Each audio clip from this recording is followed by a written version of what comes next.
नहीं है। अब से पहले तो रामकृष्ण परमहंस रह चुका है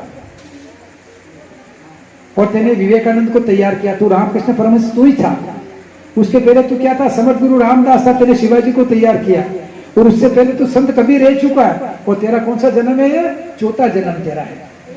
इस जन्म में, चौथा जन्म में तू रामकृष्ण श्री राम शर्मा आचार्य बना है बेटा। और तुमको बहुत बड़ा काम करना है। तो क्या करना है? हिमालय पे आना है। तो मैं तो छोटा सा हूं, कैसे आऊंगा? तो उन्होंने कहा यह व्यवस्था मैं करूंगा। और आकर के वो आत्मा घर के अंदर आई, वापिस चली गई। और जाकर के फिर एक बसंत पंचमी के बाद 1 साल बाद फिर आई। और फिर आकर का चलो बेटा हिमालय चलो। ये जाने के लिए तैयार हो गए। छोटा सा बच्चा हिमालय जाने के लिए तैयार हो जाता 13 साल की उम्र में। और जैसे ही जाने के लिए तैयार हुए तो उनका दूत आया और आकर के वहां ले जाके उनसे मुलाकात करे जो उनके घर पे आए थे। ये दाढ़ी वाले, ये नंग धड़ंग, जिनके शरीर पे कपड़ा नहीं है। उन्होंने सिर पे हाथ फेरा और कहा बेटा तेरे को धरती पे जाकर के 3 काम करने हैं। तो क्या करूं? कि गायत्री मंत्र समाप्त हो गया, उसको वापस शुरू करना है। ये जनवरी थी, ब्राह्मणों ने भी कंधे से उतार के रख दी। चोटी के रूप में गायत्री थी, कटा के रख दी। और सद्बुद्धि को कोई मानता ही नहीं, इसलिए विदेशी आकर के यहाँ पे आक्रमण करके चले गए। सद्बुद्धि है ही नहीं, दूरदर्शिता है ही नहीं, समझदारी है ही नहीं। 800 सालों तक यहाँ पे मुगल आए और 200 सालों तक अंग्रेज आए और 1000 साल तक इस शानदार देश को गुलाम बना के रखा। क्यों रखा? सद्बुद्धि खत्म हो गई। आए फूट डाल के राज करके चले गए। विवेक खत्म हो गया, दूरदर्शिता खत्म हो गई। तो बेटा ये सद्बुद्धि वापिस देनी है। बोले गायत्री माता की। तो बच्चा बोला मैं क्या करूं? तो करना कुछ नहीं है। 24 लाख गायत्री मंत्र एक बार बोले तो एक पुरुष क्षण होता है। कितने मंत्र बोलो सभी? 24 लाख। कितने? इनके उस गुरुजी ने क्या कहा? 24 लाख एक बार नहीं, 2 बार नहीं, 5 बार नहीं, 10 बार नहीं, 24 लाख 24 बार करना है। बोलो आप, बहुत भारी काम है। 24 लाख गायत्री मंत्र को 24 बार करना। 7 घंटे तक एक दिन बैठो, 7 घंटे एक दिन बैठो, 1 साल बैठो। अगर लगातार 7 घंटे तो एक पुरुष क्षण होता है 1 साल में। उनको कितना साल बैठना पड़ा? 24 साल तक। फिर दूसरी बात कही, उस गोबर को धोना, फिर जौ को सुखाना, फिर रोटी खाना। बारीक आवे करनी है। जितने पटेल लोग से एक दिन करके देख लेना। एक दिन गाय को जो खिला के गोबर में निकलने वाले को धोना और सुखा के फिर खा करके रोटी देख लेना। देखें, नानी याद आ जाएगी तत्काल है। वो 2 रोटी बन जाएगी जो वाली, फिर मुंह में उतरनी भारी पड़ जाएगी। फिर 1 दिन तो उतर जाएगी, 2 दिन तो उतर जाएगी। पर 24 साल तक एक ही काम करना पड़े, भारी काम होता है कि नहीं होता? फिर जीवान के अंदर वो ताकत आ जाती है जिसको जो कहते हो जाता है।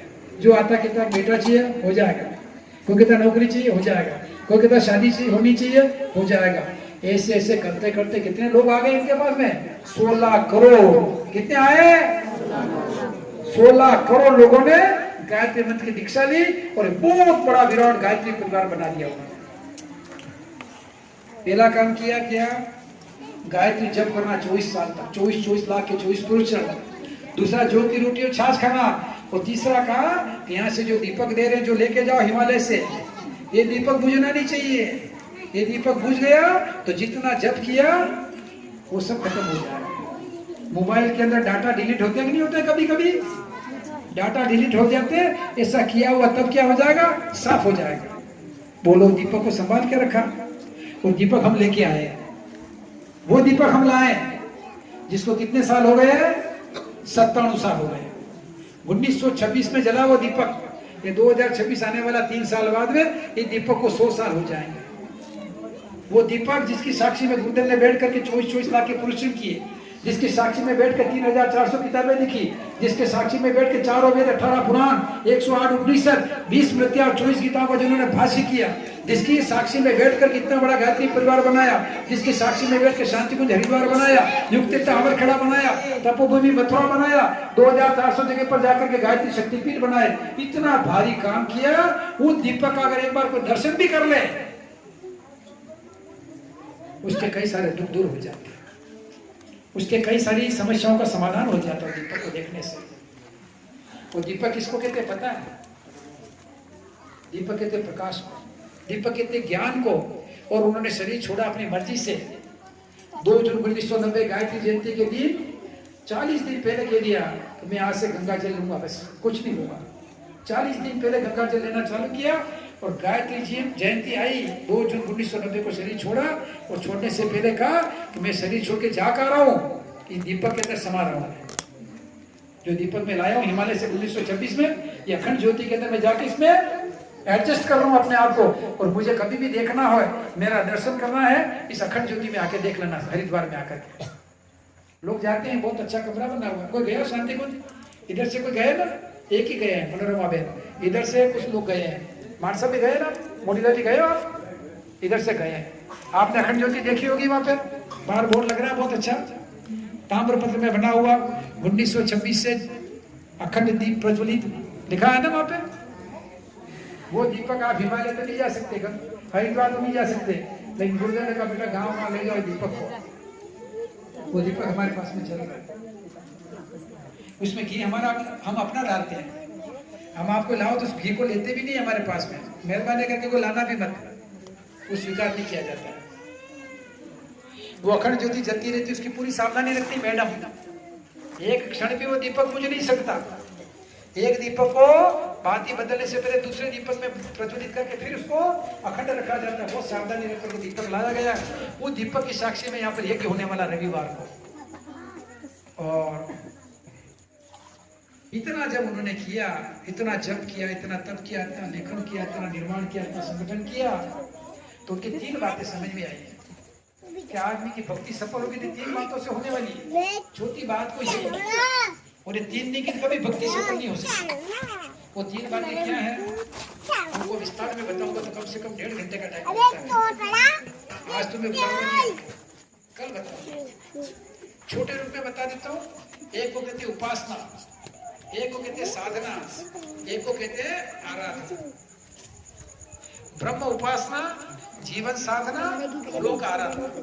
भगवान की उपासना करो घड़ी 2 घड़ी, भगवान के गुणों पर चिंतन करो, भगवान क्या है, कैसा है, क्यों है, क्यों आया धरती पर और हम क्यों आए हैं, आए कहां से और हम जाना कहां हमें, इस पर तनिक विचार लो हो गया भजन। आए कहां से, जाना कहां है? जाएंगे तो कुछ लेके जाएंगे, कुछ लेके जाएंगे। ये खबर है तो भी कितना इकट्ठा करने में लगा हुआ आदमी। खबर है कुछ भी साथ में नहीं आने वाला, और कुछ साथ में आता तो क्या करते हैं, जितना उतना सब लेकर के जाने की कोशिश करते हैं। पर परमात्मा ने कहा आया है तो नंग धड़न और जाएगा तो नंग धड़न।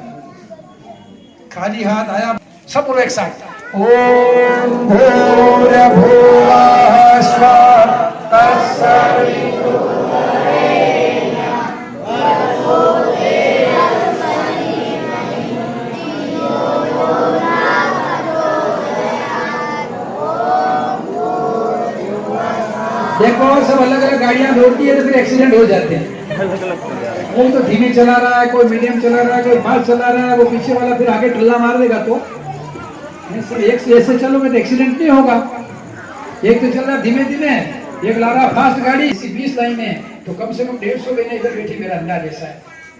और भाई लोग बैठे वो 40 से 50 से ज्यादा नहीं है, 200 लोग बैठे। एक बार बोलेंगे कितनी बार हो जाएगा, बोलो बोलो कितनी बार होगा, 200 बार। देखो ये हमारा गांव ठाकरड़ा इतने लोगों के गायत्री मंत्र के उच्चारण से इतना अद्भुत वातावरण से आप्लावित हो जाएगा जिसकी कल्पना नहीं कर सकते। और ध्वनि तरंगे कितनी निकलती है गायत्री मंत्र में पता है, 1,10,000 ध्वनि तरंगे निकलती है एक बार बोलते से।